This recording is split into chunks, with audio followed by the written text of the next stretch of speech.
Hey guys, this is Texas Know-How. Hey, I wanted to show you this 30-30 that was my granddad's on my mom's side. Great gun.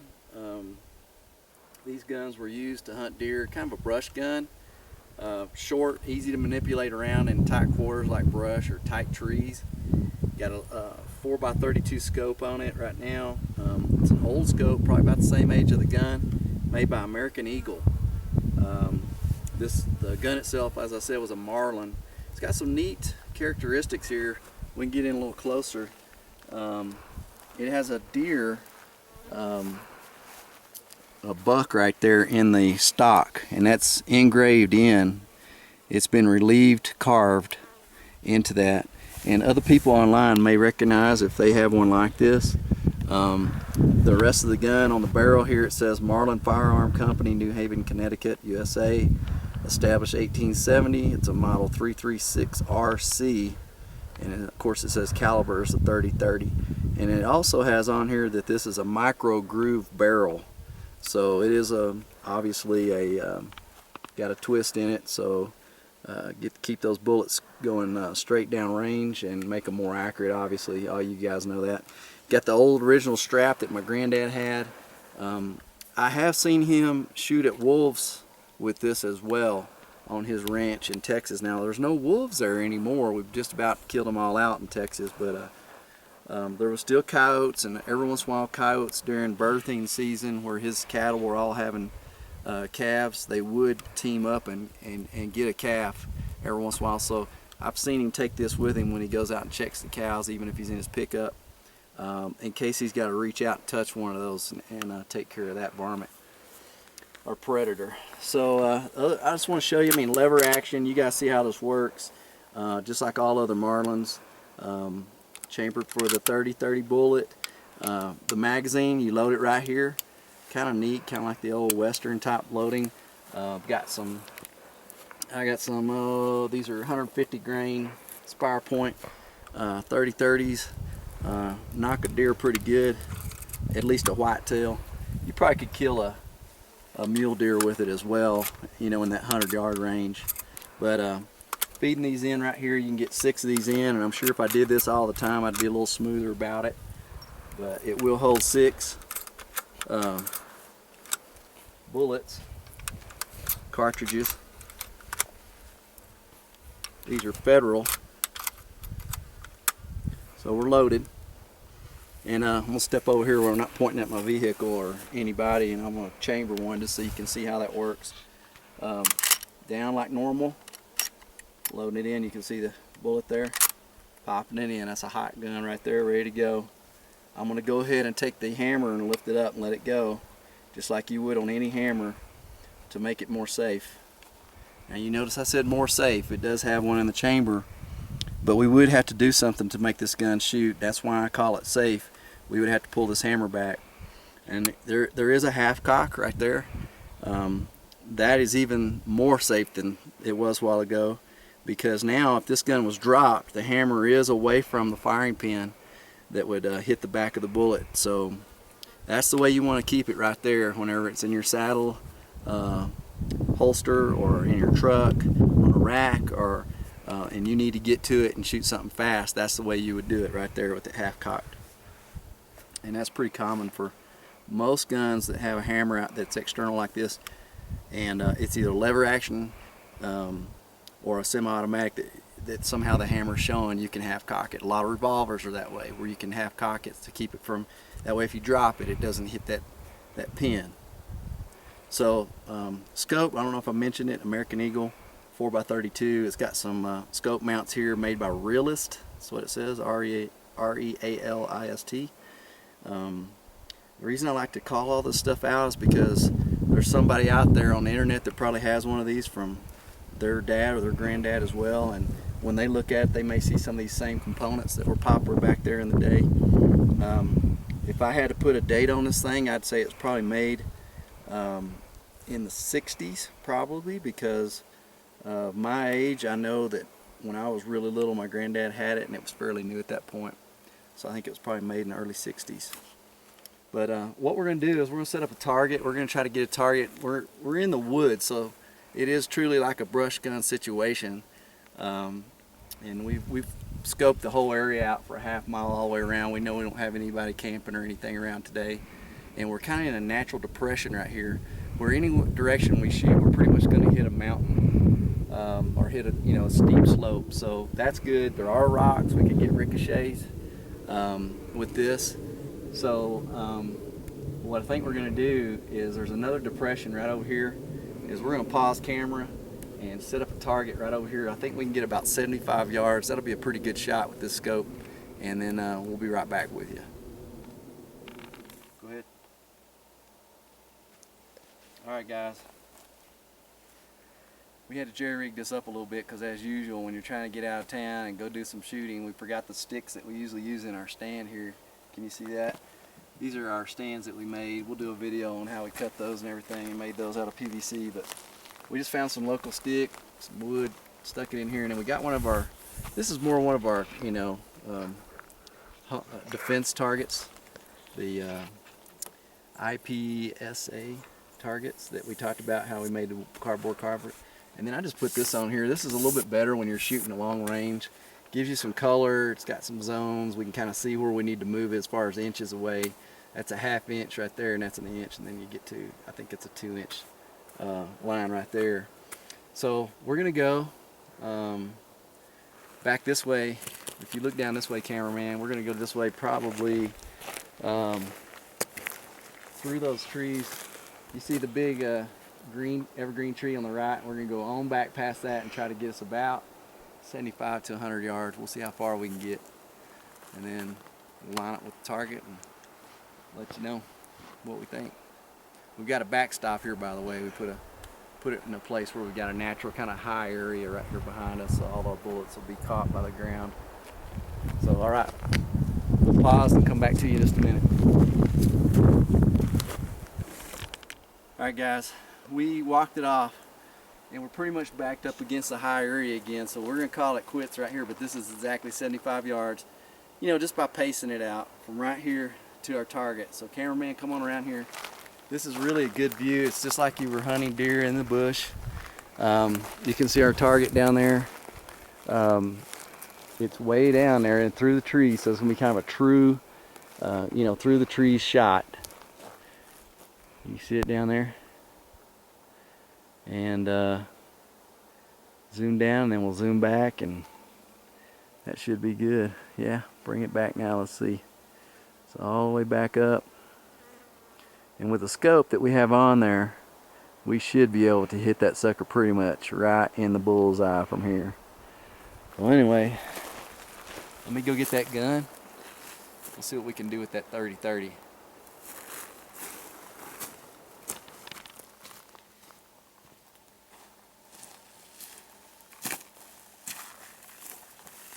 Alright guys, let's see if we can get a good shot on this thing. 75 yards. You saw me a while ago when we were reviewing the gun at the truck. I've got it on half cocked to keep it safer, and I've already chambered around back there, so we're good to go. Those are those 150 grain, and gonna put on my ears and see what happens. Hang this up right here for a second. Definitely want the ears protected with this bad boy. All right, here we go.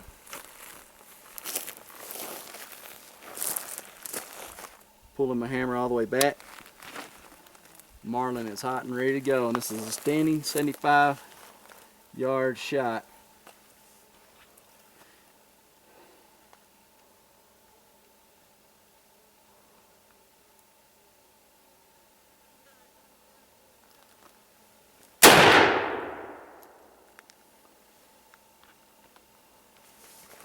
All right, and you want to rack another one in. We're going to kick one out, and another one brings it right in right there. See it? I'm going to take that off, half cocked. Smells good. 30-30 case. We're going to hold on to all those. All right, I'll get this shot down right over my shoulder here. It's actually pretty wiggly at 75 yards trying to hit that red part of that target. I'm going to kind of balance up here again. Here we go. I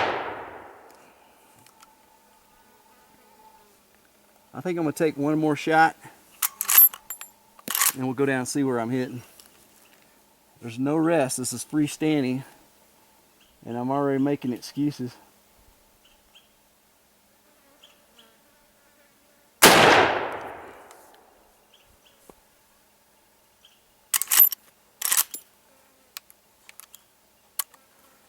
Alright, we're safe. Got a couple more shells down here to pick up. Let's go see what that target looks like. See you at the target. Well, I got one bullseye, one just below it, and then one a little lower than that.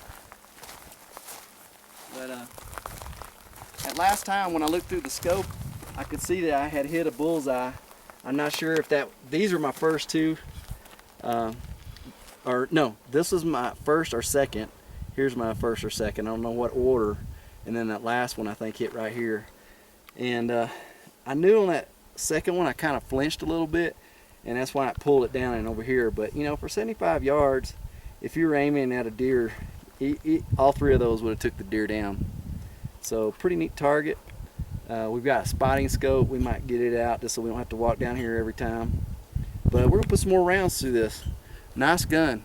It's got a little bit of kick to it, as everybody who's shot a 30-30 knows, but you know, it's not quite as bad as a 308 or something like that. It's getting there.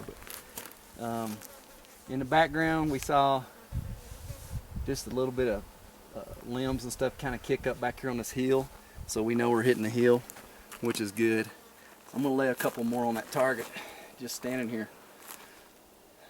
Let's see if we can get both cameras filming this.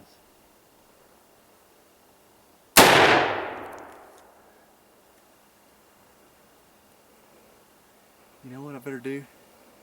Ear protection.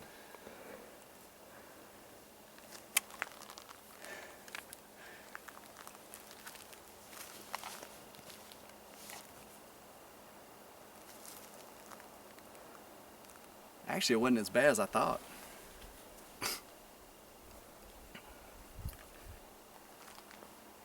I don't think I did.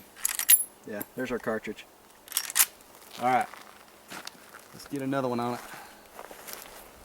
We got our GoPro going.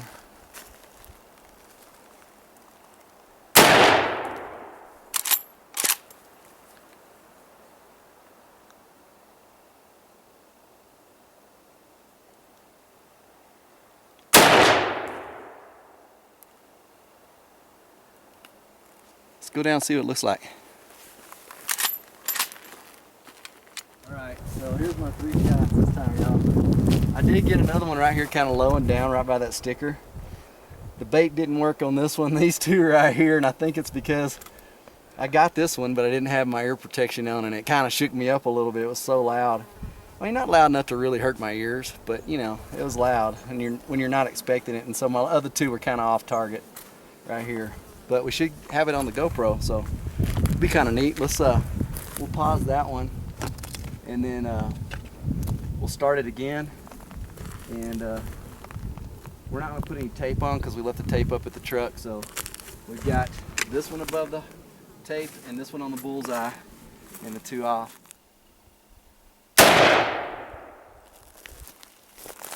All right, rack another one in there and let's try it. Alright, I'm going to get here where we can see down your sight line.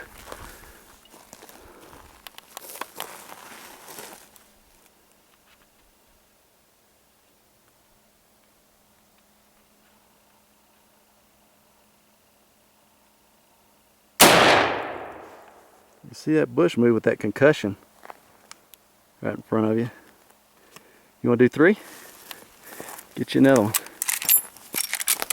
That thing's nice to shoot, isn't it? It's a nice gun. And I think if you had a rest, if you were really hunting, you'd probably be set up where you'd have a little bit of a rest. That thing would be awful deadly. Yeah, can you shoot down that low? Still get a shot on it?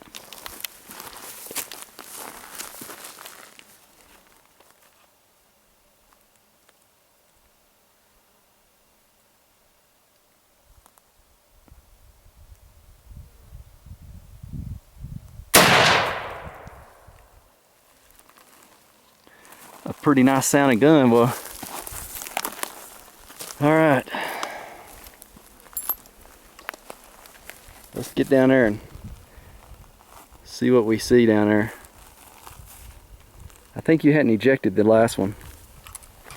Looks clean. There you go. Okay, let's set that thing to half cock. Remember, you're going to be letting it off, so be careful. There you go. There you go. Now you can shoulder it or whatever. We'll get going down this way. Connor, you did good. He's got one right here next to the bull. Dang good shot for just standing there, never shooting the gun before. You got another one right here, which is still, you know, I don't know, 5 inches away. I don't see another hole for the last one. Probably, actually one of these might be your last one since you got down on the knee. You probably were a lot better. But one of your first or middle ones, we can look back on the GoPro. I think you just missed this and maybe went under or something. Not too bad though, good shooting.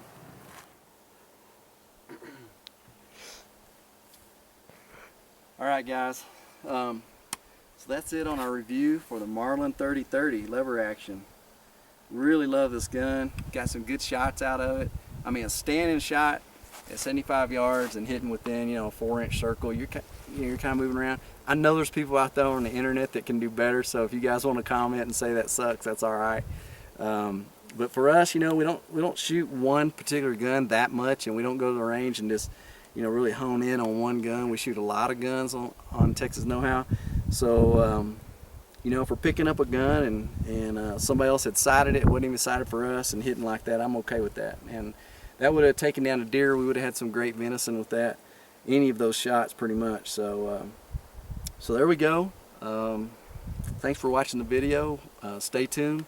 We are going to be doing some more videos of some pistols that we picked up recently, including the SR22 by Ruger.